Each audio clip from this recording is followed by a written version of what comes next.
Capítulo 6.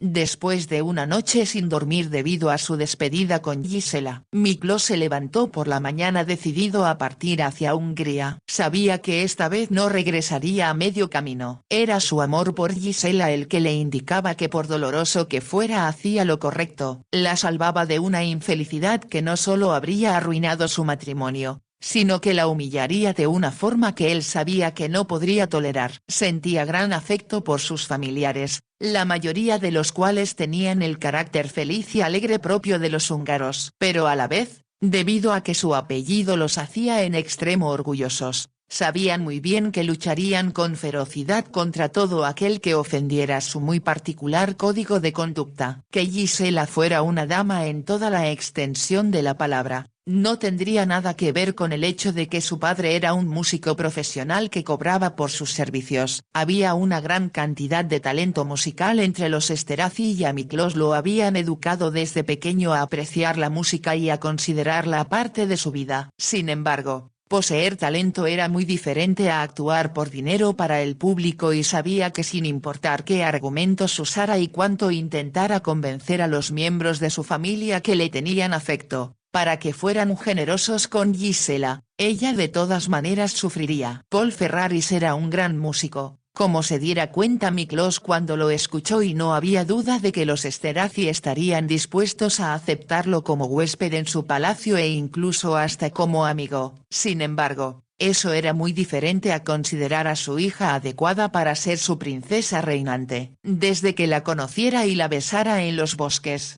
Miklos comprendió que era la mujer que había buscado toda su vida y la única que le brindaría la felicidad que siempre deseara. No era solo por su belleza y por su carácter que él la admiraba y la reverenciaba, sino porque ambos vibraban al unísono de una manera que le indicaba que los atraía algo divino que jamás podría explicarse con palabras mundanas. Era una unión espiritual y, desolado, comprendía que jamás volvería a encontrarla y la añoraría hasta el último día de su vida. Bajó a desayunar decidido a avisar a su tía que partiría de inmediato. La gran duquesa desayunaba en la terraza que daba al jardín. Era un hermoso jardín que crecía en el centro del bosque y que Miklos habría disfrutado poder mostrárselo a Gisela. Sabía que ella apreciaría el estilo rococó romántico de la casa, las estatuas del jardín y los pavos reales que deambulaban entre los setos floridos y los árboles, con lo cual todo parecía más romántico de lo que ya era. La gran duquesa había sido en su juventud una de las Esterházy más bellas. Todavía era preciosa, con su cabellera blanca muy bien peinada y vestida con una elegancia y un estilo que no habría estado fuera de lugar en la más elegante fiesta que se celebrara en el jardín de un palacio. Al verlo le sonrió, con lo cual pareció rejuvenecer 20 años y le extendió su blanca mano con la gracia de una bailarina. «Buenos días querido Miklos. Espero que hayas dormido bien y que disfrutaras de tu velada», hizo el último comentario con un guiño malicioso, ya que Miklos había evadido contestarle la noche anterior cuando le preguntó con quién iba a cenar. Él se sentó y rehusó los platillos que le ofrecieron los sirvientes y solo aceptó una taza de café. La gran duquesa notó las líneas bajo sus ojos y su aspecto depresivo, pero no lo mencionó. Se limitó a comentar: «Esta mañana recibí noticias de tu tío. Está encantado de que nos visites, así que regresará lo más pronto posible del campo para verte». Esa información hizo que Miklos guardara las palabras que estaba a punto de pronunciar. Sabía que era una gran concesión por parte del gran duque, que detestaba la capital austriaca, dejar sus propiedades del campo y sus amados caballos, que eran lo que más le importaba en el mundo. Se dijo que sería una agonía permanecer en Viena sin ver a Gisela, mas por el bien de ambos así tendría que ser. «Es muy amable el tío Ludwig, si bien detesto que se haya tomado tanta molestia. El gran duque, al igual que yo, se da cuenta de que todo lo que concierne a tu matrimonio es muy importante y que debemos ayudarte cuanto podamos. No tengo ninguna prisa por casarme, pero debes hacerlo querido muchacho, porque tienes que comprender que debes tener un hijo y si Dios lo quiere más de uno para asegurar la sucesión». Vio la expresión del rostro de Miklos y se rió antes de continuar. «Sé que has oído esto cientos de veces con anterioridad, pero tienes que ser práctico y cumplir con tu deber con la familia. Que no es tan desagradable como imaginas. Le dirigió una de sus encantadoras sonrisas y luego agregó. He pensado dónde debes buscar esposa y antes que tu tío llegue quiero decirte categórica y firmemente, que suceda lo que suceda no debes casarte con una austriaca. Miklos arqueó una ceja extrañado y ella le explicó. Todas las familias nobles siguen un estricto protocolo y la rigidez de los propios Habsburgo y todos sabemos lo que la pobre emperatriz ha sufrido por ello. Su voz se suavizó mientras continuaba. Me da un profundo dolor la forma en que trata su horrible y vieja suegra a la emperatriz, así como toda la corte que le es fiel a la archiduquesa, que sigue su ejemplo y le hace la vida insoportable. ¿En verdad están así de mal las cosas? Hasta peor y la propia emperatriz me confesó que las únicas ocasiones en que es feliz es cuando va a Hungría. Miklos sabía que era verdad. Había conocido a la emperatriz Isabel, de quien se decía que era la mujer más hermosa del mundo, cuando ella estaba en Budapest y supo que solo los húngaros podrían brindarle la felicidad de que carecía desde que se casara. Desde que se firmó el tratado entre Austria y Hungría, pasaba 3 partes del año en el país que amaba, y había sustituido a todos los miembros de la servidumbre que su suegra eligiera por húngaros. Aunque no deseaba hablar en ese momento sobre su boda, Miklos no sabía cómo evadir el tema, así que exclamó. Muy bien, austriacas no. Y estarás de acuerdo con que francesas tampoco. Solo Dios sabe qué será de ese pobre país después de la invasión de los alemanes. La gran duquesa se rió antes de agregar.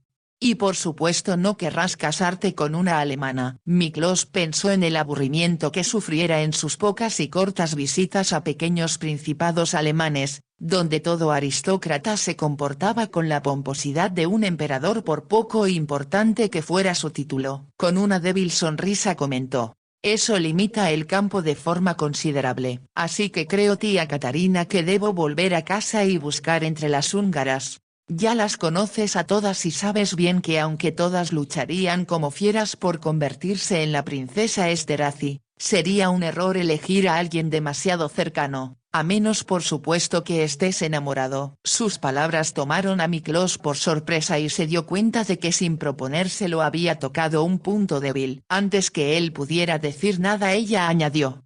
Lo lamento Miklos. No quise ser indiscreta. Y como si de pronto comprendiera lo que sucedía, extendió una mano para posarla sobre el brazo de él. Me doy cuenta de que eres desdichado, observó con voz muy suave. Él no hizo ningún intento por negarlo y mientras retiraba su mano, ella agregó para consolarlo. Hace muchos años me sentí como te sientes ahora, y todo lo que puedo decirte es que uno jamás olvida. Aunque hay distracciones que ayudan a que pase el tiempo. Había tanto dolor y a la vez comprensión en su voz que Miklos la miró sorprendido. De pronto recordó vagamente haber escuchado que cuando era muy joven, su tía se había enamorado hasta la locura de un embajador extranjero de la corte del emperador. Había olvidado ese detalle y ahora comprendió por qué su tía, a pesar de su edad, siempre le había parecido la más comprensiva y humana de todos sus familiares. Dices que uno jamás olvida, comentó con voz muy baja. ¿Cómo hacerlo? Cuando en verdad se ama, es lo más cerca en la tierra que estamos del cielo y aun cuando solo vislumbramos brevemente su gloria, debemos estar siempre agradecidos por haber recibido algo tan maravilloso. La voz de la gran duquesa lo conmovió. Gracias tía Catarina por decirme que no estoy equivocado en lo que siento.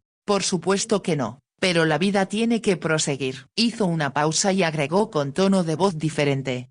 Prosigamos discutiendo el asunto sobre la nacionalidad de tu esposa. He pensado que la reina Victoria ha convertido Inglaterra en un país poderoso y según tengo entendido las jóvenes inglesas son bastante atractivas. No miraba a Miklos en ese momento, porque observaba un pavo real que desplegaba su hermosa cola, pero sintió que se sobresaltaba y le respondió con voz cortante y áspera.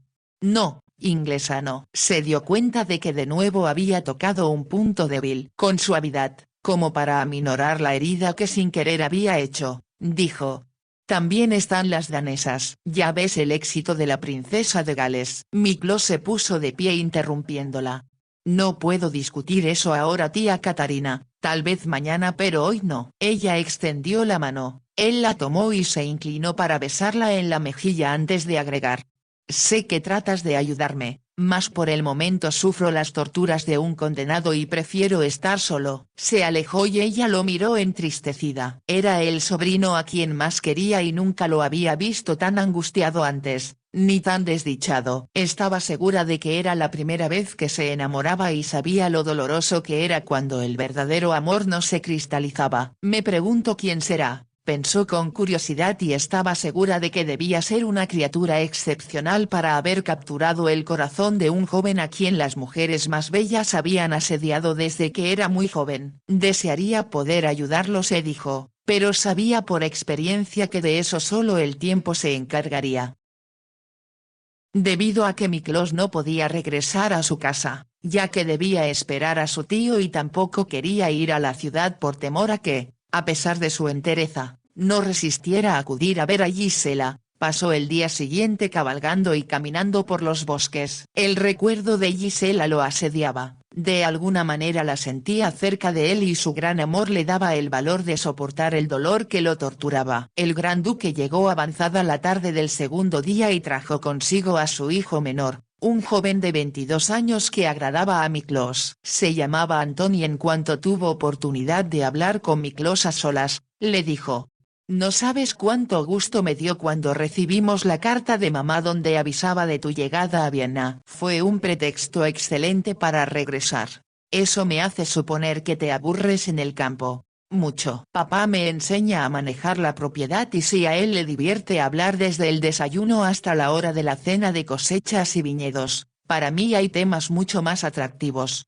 «¿Cómo cuáles?», preguntó Miklos aunque sabía la respuesta. «Mujeres por supuesto». «¿Ya fuiste al teatro Volksoper?». «En esta ocasión no». «Entonces debes ir». «Están presentando una divertida opereta, con las bailarinas más encantadoras que he visto en mi vida. Y por supuesto una en particular». «Por supuesto», repitió Antón con un guiño. «Esta noche la conocerás». Miklos iba a rehusarse, pero el joven le suplicó: «Tienes que venir conmigo, si te niegas, mis padres no me permitirán ir solo y nos moriremos de aburrimiento. Yo he logrado sobrevivir hasta ahora, porque has estado a solas con mamá. Es muy divertida y comprensiva. Con papá es muy diferente, no cesa de hablar y algunas veces siento ganas de gritar». Era evidente para Miklos que su primo se sentía reprimido y no era de sorprender. El tío Ludwig, como todos los Habsburgo, estaba convencido de que tanto las mujeres como los niños eran seres inferiores y debía educárseles pero no conversar con ellos. Como en realidad no le molestaba acompañarlo, asintió: «Haré lo que quieras pero si es posible regreso a casa mañana. Entonces hay que aprovechar esta noche. Cenaremos con mis padres y en cuanto mi padre empiece a cabecear, lo que siempre hace cuando termina, nos iremos al teatro».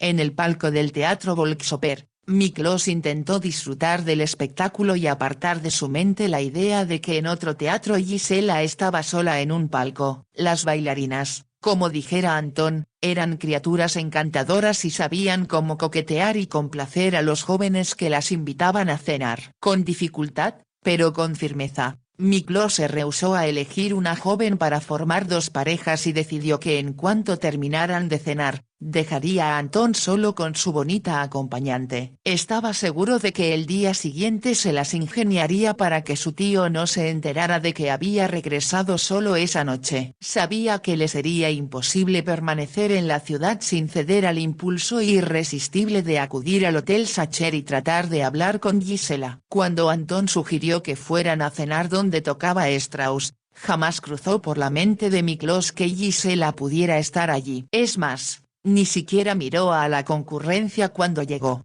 Se concentró en ordenar la cena y el vino hasta que con un vuelco del corazón la descubrió bailando con su padre. Fue tal el impacto, que por un momento sintió como si le hubieran propinado un golpe en la cabeza y no pudo pensar con claridad. Cuando regresaron a su mesa, ella se sentó de espaldas a él y conforme el lugar se llenaba, las posibilidades de que lo viera disminuían. Era un placer amargo verla que Miklos se preguntó si debía permanecer allí o marcharse. Por fin decidió que si se retiraba antes que le sirvieran la cena, se vería obligado a dar alguna explicación. Mientras Antón y la bailarina coqueteaban, Miklos, con el corazón oprimido, Observaba las luces que se reflejaban en el dorado cabello de Gisela y adoraba la forma en que ella mantenía la cabeza erguida, como una flor en un delgado tallo. Cuando se inició el altercado entre el oficial alemán y Paul Ferraris, al principio no comprendió lo que sucedía, hasta que, como si Gisela lo atrajera como un imán, se puso de pie y se acercó a ella. Más tarde, Gisela pensaría que había sido el destino o quizá el poder de sus oraciones lo que hizo que Miklos acudiera a su lado cuando más lo necesitaba. Fue él quien se hizo cargo de todo cuando ella se dio cuenta horrorizada de que su padre había sufrido un colapso y que la herida de su brazo era mucho más grave de lo que todos suponían. Miklos lo condujo hasta el carruaje del Gran Duque y de allí al hotel. Él también dio órdenes para que todos obedecieran al instante y casi de inmediato llegó un doctor.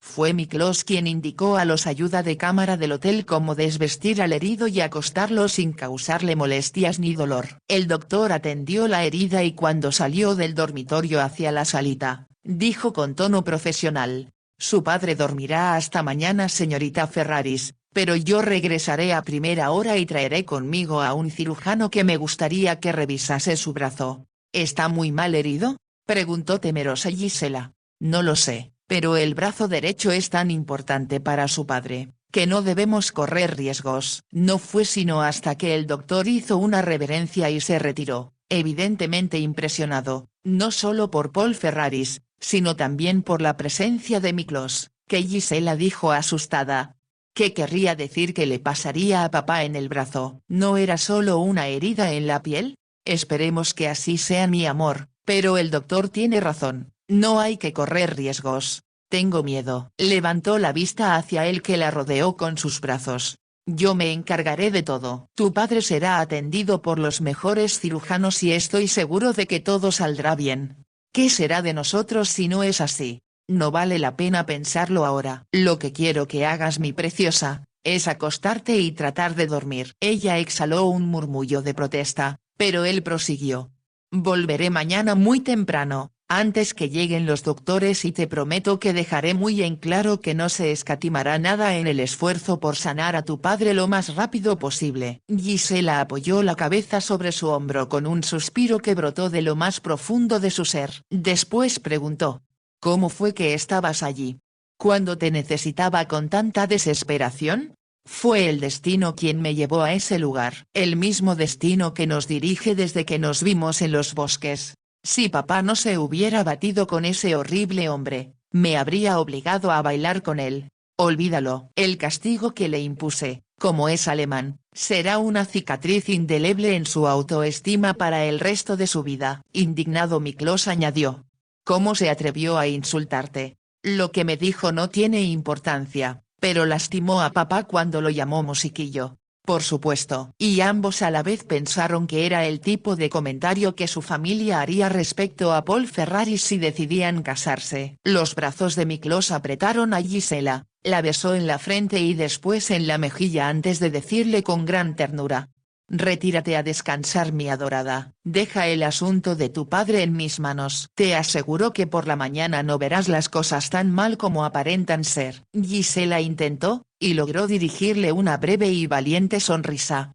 «Gracias, gracias. Eres tan maravilloso y te amo». «Yo también te amo», contestó Miklos con voz profunda. Le besó la mano y se fue.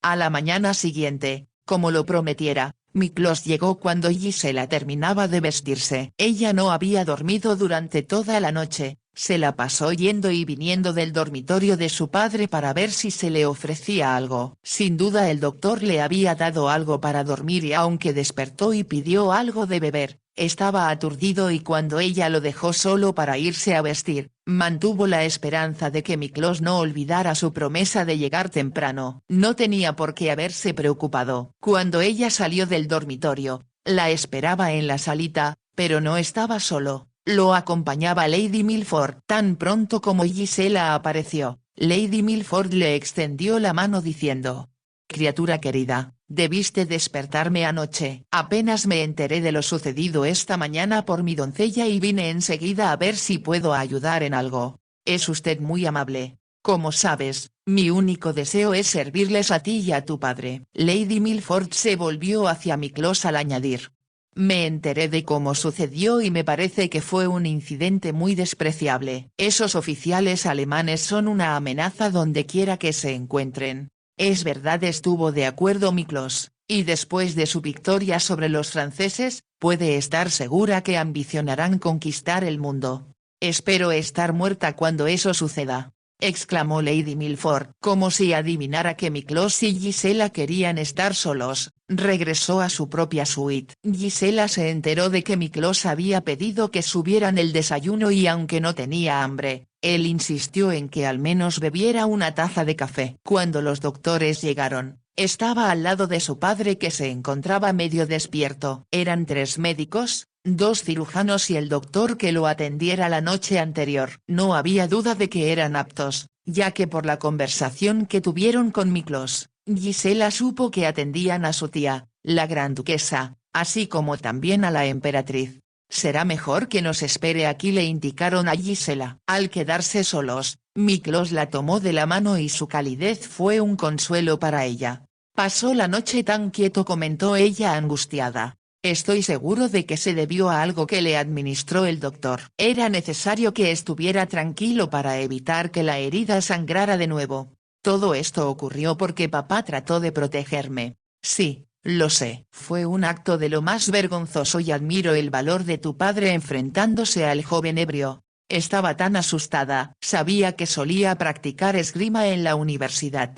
Pero eso fue hace muchos años. No perdió su habilidad, sonrió Miklos. Cuando retaste al alemán, escuché que alguien decía que eres el campeón de esgrima de Hungría, ¿es verdad?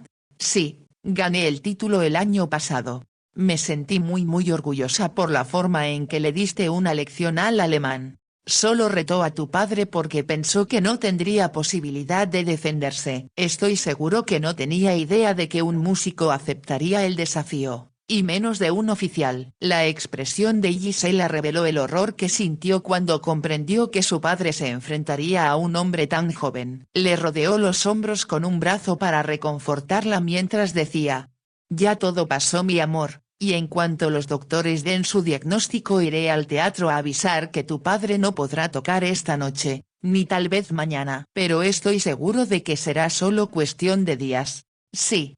Estoy segura, afirmó Gisela, pero en su tono de voz se reflejaban sus dudas. Interrumpían su charla con lapsos de silencio. Durante estos, Gisela no se sentía inquieta porque Miklos estaba con ella. De no haber sido así, con seguridad habría estado angustiada paseándose por la habitación y preguntándose qué sucedía en el cuarto contiguo. Por fin se abrió la puerta y ella miró ansiosa, con una débil sonrisa en los labios. Sin embargo, el doctor se limitó a decir: ¿quiere venir un momento su señoría? Sí, por supuesto, accedió Miklos. Entró en el dormitorio y cerró la puerta y Gisela, impaciente, pensó que era normal que por el hecho de ser mujer se le excluyera. Eso no le sorprendía, porque estaba segura de que los doctores estaban muy impresionados con Miklos, quien sin duda había dejado muy en claro que pagaría sus honorarios. Por supuesto, tendremos que reembolsárselo, pensó Gisela. A la vez temió que fueran muy altos los honorarios de los cirujanos y aunque su padre ya había ganado un poco de dinero, no sería suficiente. Se pondrá bien y trabajará con Johann Strauss,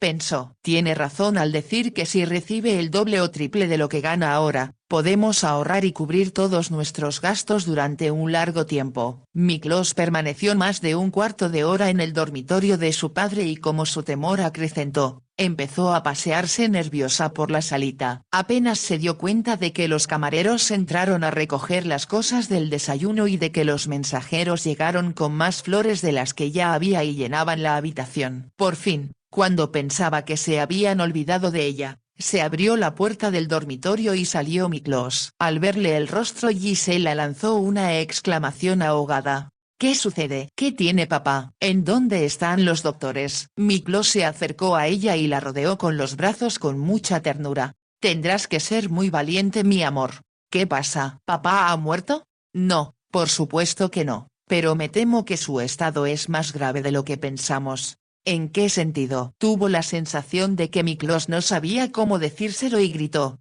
Dime la verdad, debo saberla. La verdad es que la punta de la espada tocó una vena y aunque los cirujanos harán lo posible por evitarlo, el brazo de tu padre puede permanecer rígido y tal vez inmóvil durante largo tiempo. ¿Quieres decir que no podrá volver a tocar el violín? Será posible con masajes y ejercicio, pero solo después de varios meses, tal vez años. Gisela cerró los ojos ante la impactante noticia y Miklos la abrazó con mayor fuerza. Sé que es duro para ti, pero tenías que saber la verdad.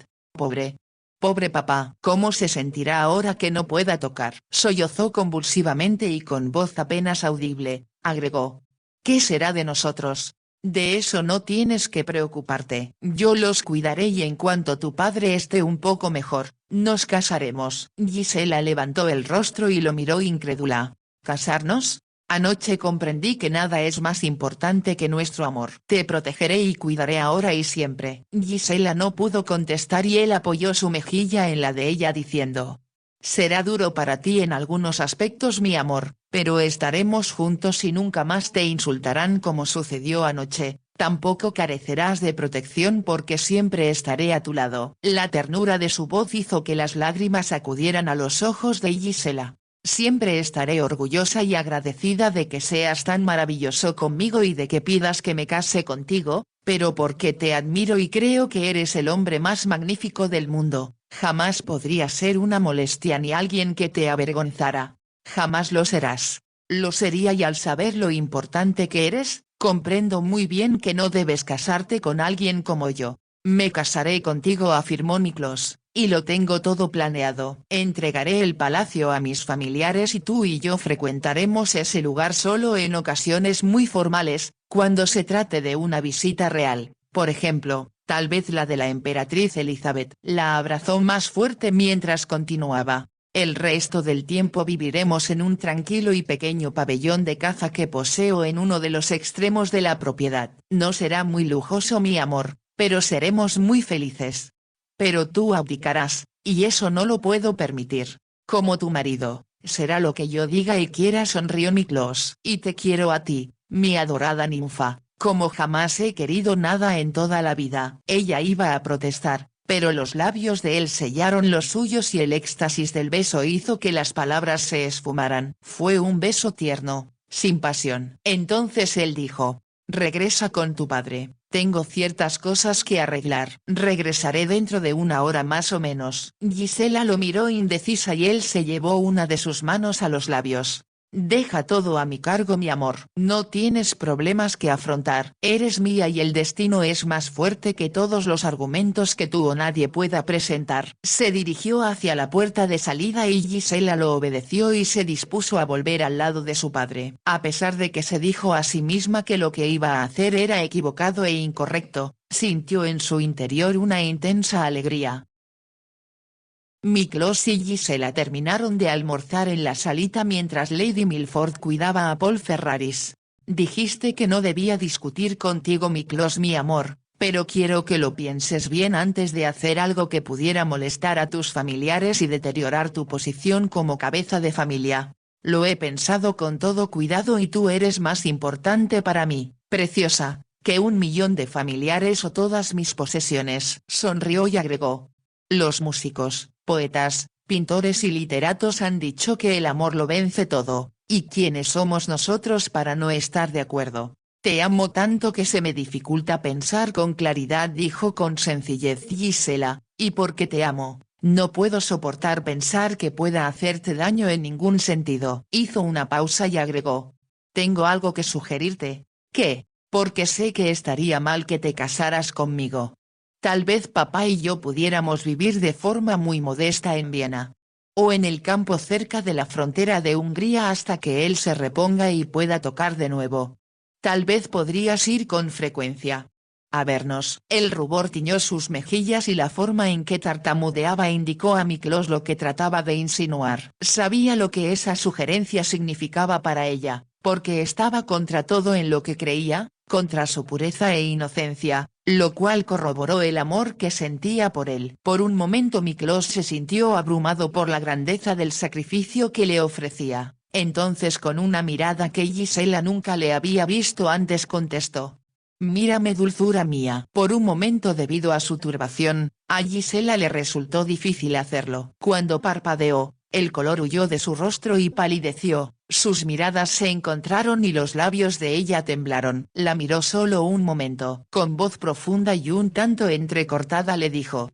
Te venero mi preciosa por lo que me sugeriste. Eso me dice que tu amor es tan grande como el mío y que nada en el mundo es más importante que lo que sentimos el uno por el otro. Su voz la hizo vibrar. Pero no deseo verte ocasional y subrepticiamente. Deseo tenerte conmigo, junto a mí y ante el mundo. Eres mía para siempre y estoy dispuesto a proclamarlo, si es necesario, desde la cima de todas las montañas de Hungría. Su voz revelaba tal sinceridad, que las lágrimas inundaron los ojos de Gisela y resbalaron por sus mejillas. Eran lágrimas de felicidad por ese amor tan grande y milagroso. Te amo, exclamó ella con voz entrecortada. Como yo a ti. Extendió los brazos hacia ella, pero en ese momento tocaron a la puerta y después de una corta pausa, Gisela indicó. Adelante. Un caballero la busca señorita, anunció un mensajero. ¿Un caballero? Repitió Gisela y miró a Miklos. Por su mente cruzó la idea de que, aunque parecía inconcebible, podía ser alguien tan desagradable como el oficial alemán. Luego se dijo que lo más probable era que se tratara de alguien del teatro que preguntaría por la salud de su padre. ¿Cuál es el nombre del caballero?, preguntó Miklos. Dice que viene de Inglaterra su señoría. Preguntó por el señor Ferraris y cuando se le informó que estaba enfermo pidió hablar con la señorita. ¿De Inglaterra?, repitió Gisela. No imagino quién pueda ser. Será mejor que lo averigüemos, sugirió Miklos indicándole al mensajero que hiciera pasar al recién llegado. Se volvió hacia Gisela. No te inquietes, el desconocido de Inglaterra puede traer buenas noticias. Gisela pensó que era muy probable. Como habían viajado sin cesar, no habían recibido la pequeña pensión que su abuelo concediera a su padre desde que tenía 17 años. Cuando decidió vivir en Austria con la familia de su madre, el dinero no llegaba con regularidad y cuando lo recibían, su padre comentaba con desprecio que no era más que una limosna. Ahora Gisela pensó que les caería muy bien y como no habían recibido ni un centavo debido a la guerra de Francia y después por sus constantes viajes debió acumularse. Sintió que su ánimo se elevaba y cuando volvieron a llamar a la puerta, Miklos le sonrió y logró devolverle la sonrisa. El señor Seifert, anunció el mensajero, un hombre de mediana edad y espejuelos entró. ¿Es usted la hija del señor Paul Ferraris?, preguntó con un marcado acento inglés. Sí, pero mi padre, lo lamento, no se encuentra bien de salud. Me enteré, sin embargo es de suma importancia que hable con él. ¿Por qué?, preguntó Gisela. Represento a la firma de abogados que maneja los asuntos de la familia de su padre. Gisela se sintió segura entonces de que era dinero lo que hiciera que el señor Seifert acudiera a su padre y como pensó que eso lo alegraría, preguntó. ¿Sería tan amable de esperar un momento? A toda prisa se dirigió al dormitorio de su padre.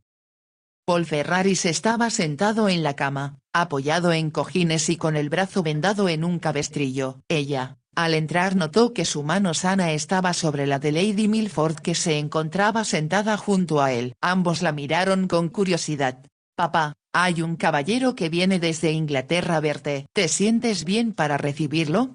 ¿Desde Inglaterra? ¿Quién puede ser? El señor Seifert, de la firma de abogados. Creo que debe tener algo importante que decirme para haber hecho un viaje tan largo. Tal vez te trae dinero. En ese caso lo recibiremos con los brazos abiertos. ¿No será demasiado esfuerzo para ti?, preguntó Lady Milford que ya lo tuteaba con voz suave. Paul Ferraris negó con la cabeza. Es demasiada mi curiosidad para no recibirlo. Que pase Gisela. Gisela regresó a la salita. Mi padre lo recibirá señor Seifert, pero no debe cansarlo. Fue herido en un brazo y es muy importante que repose lo más posible. Lo comprendo señorita Ferraris, lo que tengo que decirle no llevará mucho tiempo. Gisela se apartó a un lado para que él entrara primero y junto con Miklos, lo siguió al interior de la habitación. El hombre, que llevaba una carpeta, hizo una leve reverencia al llegar junto a la cama.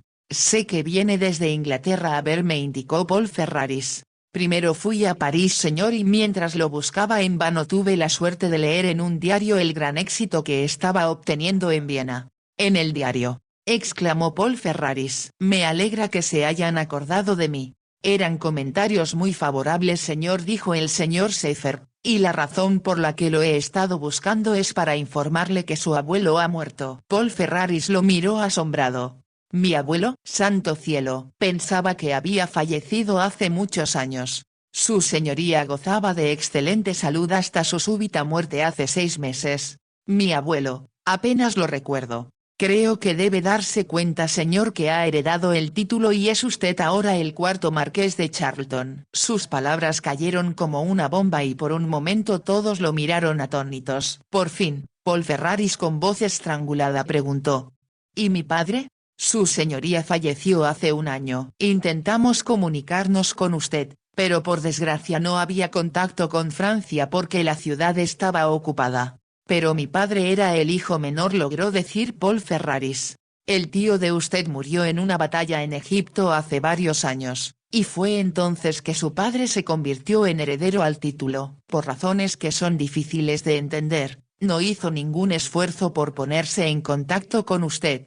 No me sorprende, dijo con tono seco Paul Ferraris. Nunca me perdonó que abandonara Inglaterra y prefiriera vivir con mi familia austriaca. Como comprenderá, señor, no podíamos actuar sin instrucciones. No, claro que no. Se hizo de nuevo el silencio hasta que el señor Seifert indicó: mis socios y yo esperamos, su señoría, que pueda ir a Inglaterra en cuanto le sea posible viajar. Comprenderá que hay muchos asuntos que requieren de su atención. Hizo una pausa antes de agregar, con voz clara y firme para no dar lugar a dudas. Además de las propiedades de la familia en Champshire, la casa Charlton en Londres y varias otras propiedades que adquirió su abuelo, existe una vasta fortuna en dinero. Se hizo un nuevo silencio y como si el señor Seifert comprendiera la situación, añadió: como viajé durante toda la noche, desearía asearme y comer algo. Después, si se siente lo suficientemente fuerte, podríamos revisar los documentos que traje conmigo y que le dirán mucho más de lo que yo puedo resumir en palabras. Sí, sí. Por supuesto. Gisela pensó que la voz de su padre tenía ahora un nuevo tono de autoridad. Notó que había asumido ese aire de importancia que su madre le dijera a ella que era tradicional en los ingleses. Apenas podía creer lo que había oído y cómo era tan insólito. Tomó la mano de Miklos. El señor Seifert se inclinó de nuevo con respeto, salió, y en cuanto cerró la puerta Miklos dijo al padre de Gisela: permítame ser el primero en felicitarlo, señor marqués. Y antes que el señor Seifert lo comprometa para que vaya a Inglaterra a inspeccionar sus propiedades, le rogaría que fuera primero a Hungría a la boda de su hija. Por un momento Gisela pensó que su padre se había quedado mudo. Entonces soltó la carcajada. Este sí que es un día lleno de sorpresas. Y yo también haré mi contribución. Estaré encantado, Miklos, de entregar a Gisela el día de su boda, siempre y cuando me permitan asistir acompañado de mi esposa. El nuevo marqués de Charlton miró a Lady Milford al hablar y se llevó a los labios la mano de ella. Gisela lanzó una exclamación de profunda alegría y con lágrimas en los ojos corrió a abrazarlos.